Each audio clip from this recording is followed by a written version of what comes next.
Yo, YouTube, what is up? Radar25 back again with another video. My co-host, Michael Fuentemania. What up, Marks? We're back again with another video, guys, and it's going to be our two takeaways from Friday Night SmackDown from April 24th, I believe it is, right? April 24th, 2020. Who knows what day it is? Very, lackluster show. It was all surrounding Triple H's 25th anniversary in WWE. He's the only guy I've seen get a celebration like that over 25 years. Maybe Ric Flair is the only other guy, but that's for his birthday and shit like that, retirement. Even Shawn talked shit about it. He never got his 25th year. Yeah. Jericho definitely got his. He did his on a house show. Yeah. At the Garden. Guys, before we get into video, I remind you guys to drop a like on the video and previous videos. If you're watching, subscribe. Please subscribe. Hit the notification bell so you guys aren't missing anything. Please do follow me on social media. Links in the description below, Twitter, Instagram, also pop on the bottom of the screen. And without further ado, guys, let's jump right into the video. Our two takeaways from Friday Night SmackDown. It's all about the game.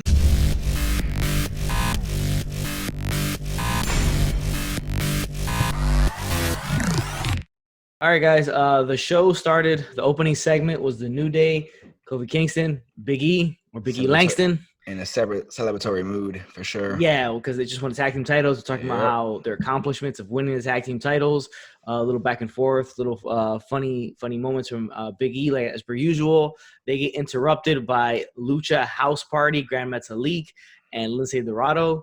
And basically, they're trying to stake their claim that they have been overlooked and that they should be a contender in the tag team division. They get interrupted by the former champions, Miz and Morrison, who say that, they've defended the title 3 times since they won it. First time was Elimination Chamber. Second time was a triple threat ladder match. That was singles. And then third time when they lost was a singles triple threat. And that was their gripe. And then here come the Forgotten Sons. They come out and, they stake their claim as well as being contenders. And they bring up how they served in the armed forces and being Marines. Yeah, being Marines and stuff like that. So, I guess they're going to be baby faces, but they're all staking their claim. And basically, this creates a brawl, and it leads to later on a match between Lucha House Party versus Miz and Morrison. Decent little segment showcasing the tag teams, but not too much to talk about.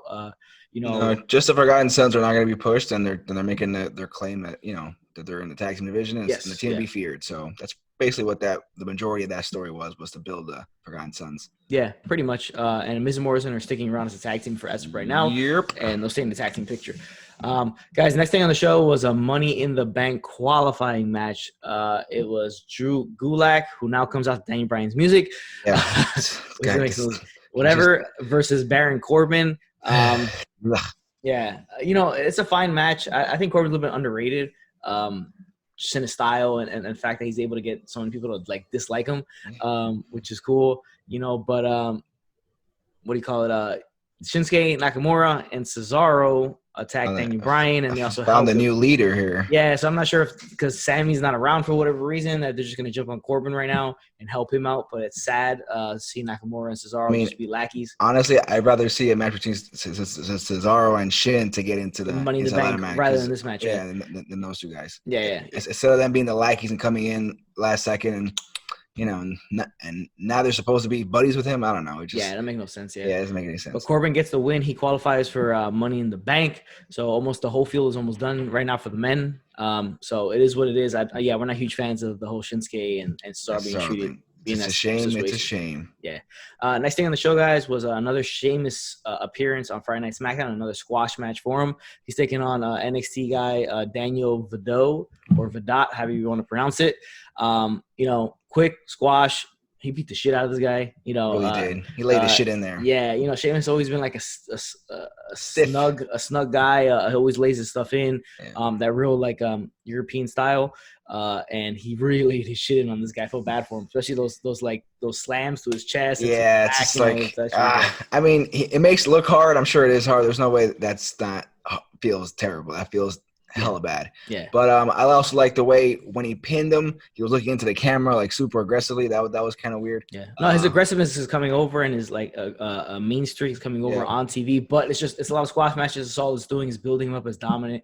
Now he's had issues with this Jeff Hardy stuff coming in after his match, and then last night another Jeff Hardy video package. Yeah. Chapter 3.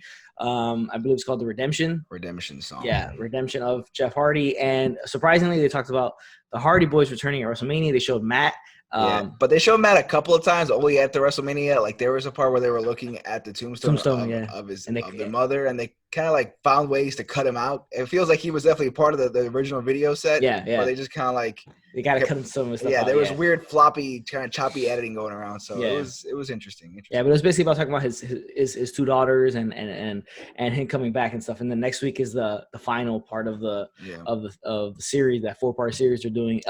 But this caused Sheamus to kind of come at Michael Cole at the announce table. Like, I don't know why he keeps bringing up Michael Cole. It's not his fault. And then he ripped his headset off, and that was pretty much it. While this happens, though, like this happens in between two entrances. So the next match is Miz and Morrison versus Lucha House Party, like we talked about earlier. And they're going, Miz and Morrison make their entrance first. And then this happens with Sheamus and Michael Cole. And then immediately cuts to Lucha House Party making their entrance and stuff like that. They stake their claim in the beginning of the show as their tag team to be, feared, Lucha House Party. And this really didn't do much to help that because Miz and Morrison won. They didn't get enough time or, Lucha House Party opportunity to kind of shine a little bit in this match. They're two good luchadors, Dorado and Metalik. So, but, they're really not taken seriously. And this match didn't help that after, what do you call it? I'm sorry. No, it was an upset. Lucha House Party. Yeah, Lucha House Party got the win. I'm sorry. Lucha House Party got the win. But it was an upset way where it was like, oh, they kind of snuck out, like easy pin. Miz was like, what the hell just happened? So it definitely had that look. Again, I try to build a tag team division. What they got, Lucha House Party been on for a minute. They really haven't got their shine. But still, even after the upset, you don't want to take them seriously still. No, you still take them seriously. They got to go a little bit of a run, Yeah, so, but like, how WWE is 50-50 booking. Next week, they'll probably have a rematch of the same match, and they'll lose. So it's just, they're going to be stop and go. So that's what it was. Yeah, my bad. I thought I made a mistake. They won the match. Fucking up already. Look at that. My bad. Blame on the quarantine. Next thing on the show, guys, and it's takeaway number 1 of the night, and it is the more issues between Sasha Banks and Bayley. This week it was Lacey Evans or Sasha Banks, Money in the Bank qualifier for the women. And Bayley cost Sasha the win here. Sasha rolled up Lacey Evans, but distraction from Bayley on the outside had the ref occupied, so she didn't get the pin. And there's a bit of an argument between Bayley and Sasha, and while she's arguing, stay out of it. Yeah, stay out of it and everything like that. While she turns around, she gets hit with the woman's right. Lacey Evans gets the win, and she qualifies for Money in the Bank. And they're kind of a little bit of a tension between them as they're walking towards the back. And then Tamina's music hits, and Tamina lays out Bayley, and Super Sasha doesn't really help her out. Yeah, kind of just like looks at Tamina like, okay, bitch, and then kind of looks at her and then helps Bayley out maybe a little bit. But but definitely that rift is coming. Either it's going to be a Money in the Bank match between them two. Maybe next week the actual rift and battle continues between them, and because they're definitely not part of the Money in the Bank qualifier match. I mean, in the Money in the Bank match. So Sasha's gonna have to do something. So probably maybe in the title match, against Tamina, with Bayley. Something like that. Or maybe she gets it in the match another way, into the Money in the Bank match another way. Or she costs Bayley the like a title in the match some way against Tamina. I doubt that because I'm not really gonna make Tamina champion, but we'll see what happens. Yeah, we'll see what happens. But it continues, like the cracks continue to show. I do like how they're doing the slow build towards it, and a little bit here, a little bit there, a little bit here, a little bit there. But I also like Lacey Evans. She's really come up a lot. And she really has a presence about herself out there, and showing like more aggression in this match. Yep. A lot of her daughter stuff is involved. I'm not sure how I feel about that. It is what it is. They're adding a lot of that in there. Well, they're adding a lot of reality-based stuff into these characters lately, like a lot of like real life things and issues that they're having. It's like the whole Jeff Hardy redemption thing, all that crap. Like it's just a lot of these real tensions in and out of the WWE. So I don't mind it. Do you need it? Not really, but it adds more layers to the character. It makes you want to care about her a little more. But it was a good match between the two women. And I do hope that Sasha Banks gets her way into Money in the Bank next week. Is Mandy Rose versus Carmella for a spot. I'm not sure if that's the last spot. No, I think there's 2 more spots. Yeah, 2 more spots. Yeah, and then Otis and Ziggler for the men next week on SmackDown. But we keep seeing this. Hopefully, it comes to a turn at Money in the Bank. If not after that. Next thing on the show was a tag team title match for the women's tag team titles. It was Alexa Bliss, Nikki Cross versus Carmella, Dana Brooke. Well, before we go there, there was a Bray and Braun history lesson down the road. It was pretty good. You just saw like the whole, a trip down memory lane and stuff. The whole story between them, how they kind of like how Bray brought him in, how Braun just kind of went his own way. It was a good little history lesson as both guys couldn't be on the show. Luke Harper sighting in there too. Luke Harper sighting. There was a Chris Jericho sighting in there. There's AEW all over the SmackDown. Yeah. No, it was a good little segment, quick, easy vignette, telling the story, keeping the without them having to be on TV. They just keep showing it. Simple way. And then we go to Bliss. That happened. So the tag team title match, women's tag team title, Bliss and Cross versus Carmella and Dana Brooke. 2 weeks in the work. They've been pushing Carmella a little bit, and Brooke has gotten 2 big opportunities back-to-back weeks. Money in the Bank. She qualifies for Money in the Bank, and she has a tag team title match here. But it didn't get a lot of time, this whole match. So it was what it was. Bliss and Cross won, and they retained the titles. And Carmella gets a Money in the Bank qualifier next week. Maybe she wins against Mandy, and both of these women are in the Money in the Bank match. But yeah. Not really much to write home about. No. They hyped it up a little bit. Too. There was a couple of sloppy spots between Alexa and Carmella. And then Nikki also came in with kind of didn't know what to do at one point. It was kind of just all over the place. And not enough time and a little bit sloppy in some parts, Yep. Next thing on the show, and it's the finale of the show, and it ran a little bit long, and it's takeaway number 2 of the night, and it's Triple H, 25 years. He gets a celebration. It's basically just him coming out and talking a little bit, and here comes Shawn Michaels. And they just have a back and forth, a little joking around like they normally do.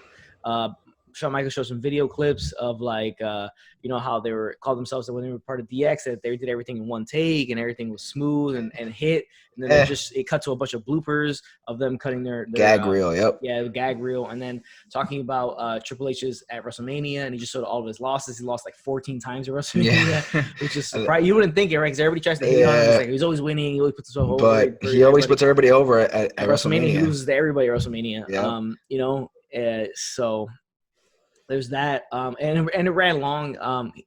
Shawn Michaels starts talking about Stephanie in a bad way. Yeah. FaceTime by Stephanie, like while Shawn Michaels talking about her. Then Ric Flair FaceTimes him and cries. He starts crying as per usual. And then Road Dogg FaceTimes him, and he just hangs up on Road Dogg. And then here comes Vince to kind of rain on the parade and basically say that this whole segment has gone long, it's boring, and he's embarrassed for both HBK and Triple H, and he basically kicks them out. So he just turns off the lights on them. Says get the hell out, basically. Yeah, and then they play the crickets noise in the background. And Shawn Michaels funny because he says that's basically Triple H's entire career is just crickets. So it was a decent segment because it is what it is. But it ran long, but at least they poked fun at each other. Yeah, themselves. They didn't take it too seriously because a lot of people. It wasn't. Yeah, like they definitely they were celebrating Triple H, but they weren't. Like you said, they just people tend to hate Triple H and especially his run of doom back in the day in like the early mid 2000s. So they were kind of like spoofing that stuff, just kind of not taking it serious. Like, oh, he gets a 25-year because he's the son-in-law, and they kind of, the first time you saw Vince McMahon actually bring up that he's a son-in-law and like that he loves him and all that stuff. So it was cool. It was funny. It was it was Triple H like saying, "Hey, fuck you, internet. Like, I'm not that big of an asshole." because he's been. So. He's hated as Hunter Hearst Helmsley because obviously he's it's kind of a whack character. Yeah. They love him during the whole DX run. Once he wins the title, they hate him until basically he creates NXT, and then they love him again. Yeah. So it is what it is. But people always like to hate on Triple H and all that stuff like that. But yeah, they poke fun at each other and surprised to see Vince McMahon come out. And be so personal. And be so personal. He looked like he got emotional at one point too. Yeah. So surprising. We talked about the gobbledygooker for some reason. I didn't get that. Yeah, the gobbledygooker. I guess he's talking about the reaction that it got. Yeah. And, kind of talking shit about Triple H. Like what you're doing now is like as bad as gobbledygooker, close to it. But that's takeaway number 2. And as the show, that's the video, guys. That is Friday Night SmackDown. Are 2 takeaways. The shit that sucked on this show, I would have to say, basically half the show. Basically half the show, yeah. I said basically half the show. Half the show kind of sucked. Maybe Shinsuke and Cesaro now being lackeys of Corbin. And I mean, that's been the shit that sucks for a few times. So I'm gonna just say half the show was pretty shitty. We'll stick with half the show is the shit that sucked, right? And I don't know. It might be time the future endeavor Cesaro and Shin just so they can go get some, jobs somewhere else. They probably in Japan. Release them because I feel like they have nothing to do with them and they don't know what to do with them. Yeah. Or once we get out of this quarantine, they can just put them in something because it's just they're way too good for them to be lackeys to Baron, fucking Corbin, and Sami Zayn. Like, come on. Yeah, big time. Like, you shitting me? It's bad shit. I take out Apollo and Baron and put Shin and Cesaro in that Money in the Bank, and it'd be a much better match for me. Yeah, probably. But guys, that's the video for today. Or 2 takeaways from Friday Night SmackDown. Thanks again for watching. Remember, if it doesn't work for you, bro, do not do the job. Later, Marks.